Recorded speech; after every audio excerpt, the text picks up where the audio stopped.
Wala nang ulan. Max, tara. Uy, saan ka punta? May gagawin tayo today. Naantay lang natin na minto yung ulan. Yun. Dilim.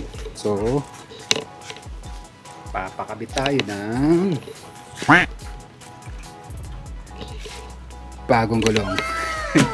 Tara, samahan niyo ako. Kabit tayo gulong. So yan, punta tayo ngayon ng Talyer. Medyo muulan, pero hindi naman ganun kalakas dito ngayon. Kaninang umaga malakas. So punta tayong Talyer, papalit natin yung ating gulong. Meron tayong 4 set.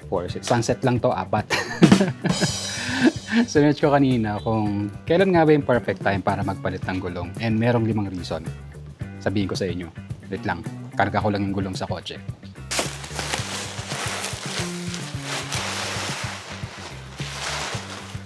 Meron kasing 5 reason kung kailan pwede magpalit ng gulong.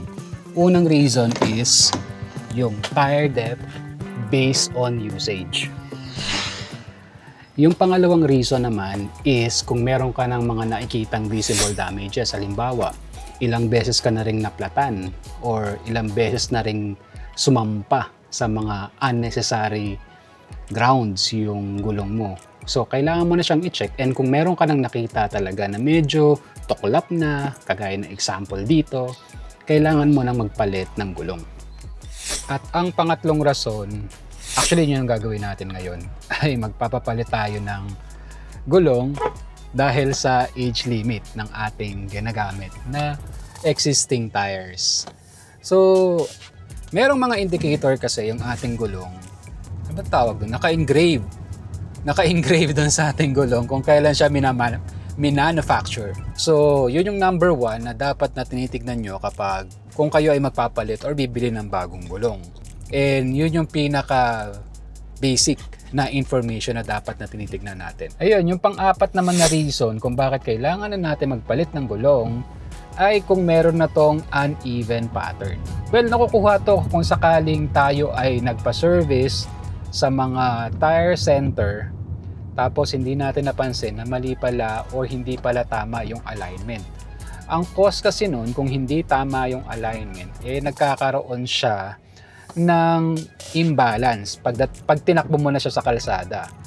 So, pwede rin magkaroon ng reason or pwede rin maging sanhi is yung mga wear and tear na suspension na hindi na natin napapansin.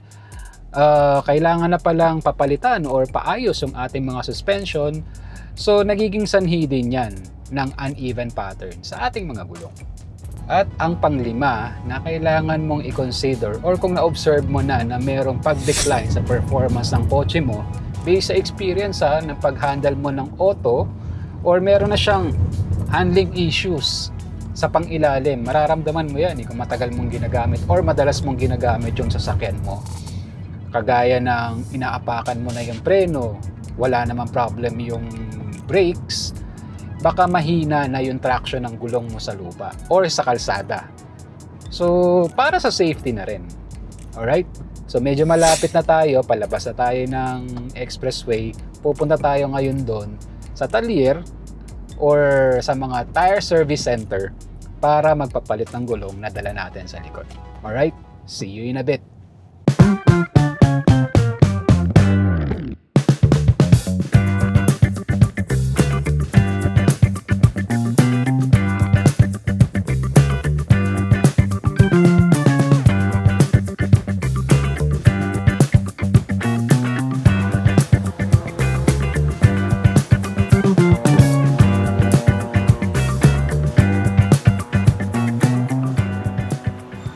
Ayun, so kinabit na yung gulong natin.